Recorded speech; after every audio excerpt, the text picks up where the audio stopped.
नमस्ते। Divine journey में आप सभी का स्वागत है। हर हर महादेव। आज हम जानेंगे रावण के विषय में, जो कि एक अबूझ पहेली है। लंकापति रावण को महापंडित माना जाता है, जहाँ एक और रावण को परम तपस्वी, शिव भक्त और समस्त वेदों का ज्ञाता माना गया है। वही उसे एक अत्याचारी, अहंकारी और क्रूर शासक भी कहा जाता है।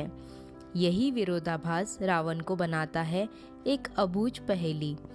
ये तो स्पष्ट है कि सिर्फ सीता माता के अपहरण के कारण ही राम के हाथों रावण की मृत्यु हुई थी।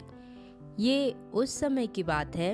ये अहंकार का सिलसिला उस समय शुरू हुआ जब भगवान शिव से वरदान और शक्तिशाली चंद्रहास खड़क पाने के बाद रावण और भी अहंकारी से भर गया था। एक बार रावण भ्रमण करता हुआ हिमालय के घने जंगलों में जा पहुंचा। वहां उसने एक रूपवती कन्या को तपस्या में लीन देखा।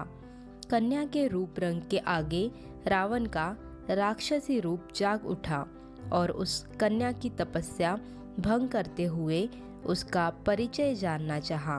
काम वासना से भरे रावण के अचंभित करने वाले प्रश्नों को सुनकर उस कन्या ने अपना परिचय देते हुए रावण से कहा कि हे राक्षस राज, मेरा नाम वेदवती है। मैं परम तेजस्वी महर्षि कुशध्वज की पुत्री हूँ। मेरे वयस्क होने पर देवता, गंधर्व, यक्ष, राक्षस, नाग सभी मुझसे विवाह करना चाहते थे, लेकिन मेरे पिता की इच्छा थी कि मैं समस्त देवताओं के स्वामी श्री विष्णु ही मेरे पति बने। मेरे पिता की उस इच्छा से विरुद्ध होकर शंभु नामक दैत्य ने सोते समय मेरे पिता की हत्या कर दी और मेरी माता ने भी पिता के विगोह में उनकी जलती चिता में कूदकर अपनी जान दे दी। इसी वजह से यहाँ मैं अपने पिता की इच्छा को पूरा करने के लिए इस तपस्या को कर रही हूँ। इतना कहने के बाद उस सुंदरी ने रावण को ये भी कह दिया कि मैं अपने तप के बल पर आपकी गलत इच्छा को जान गई हूँ। इतना सुनते ही रावण क्रोध से भर गया और अपने दोनों हाथों से उस कन्या के बाल पकड़कर उसे अपनी ओर खींचने लगा।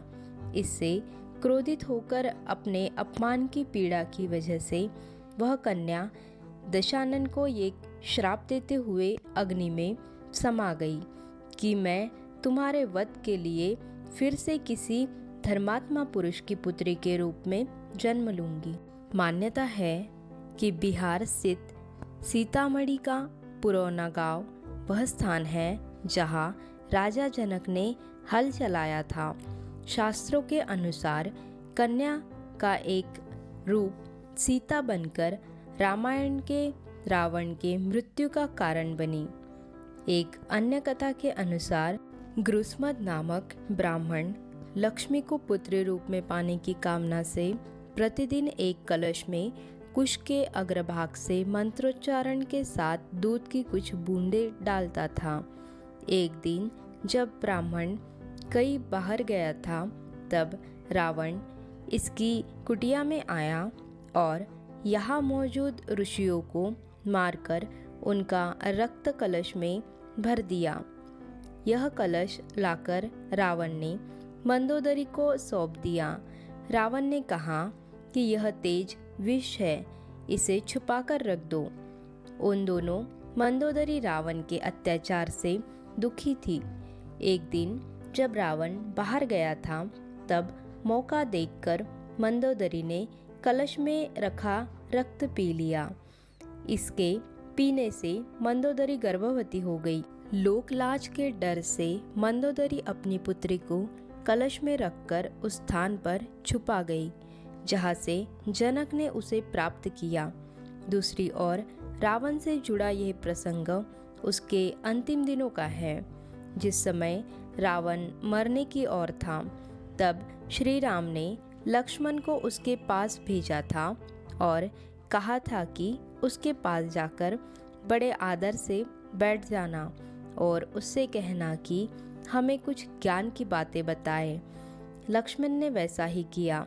लक्ष्मण के रावण के पास जाकर आग्रह करने पर रावण ने लक्ष्मण को ज्ञान की बातें बताई थी, वो भी 3 बातें।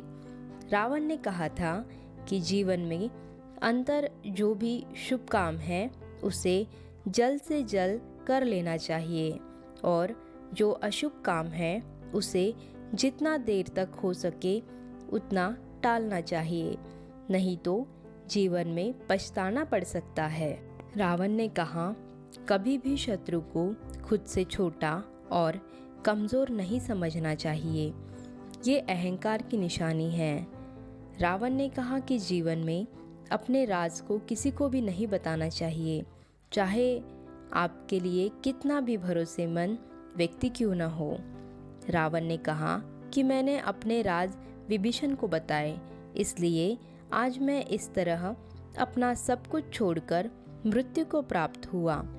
रावण ने इन तीनों बातों को अपने से जोड़कर बताया था।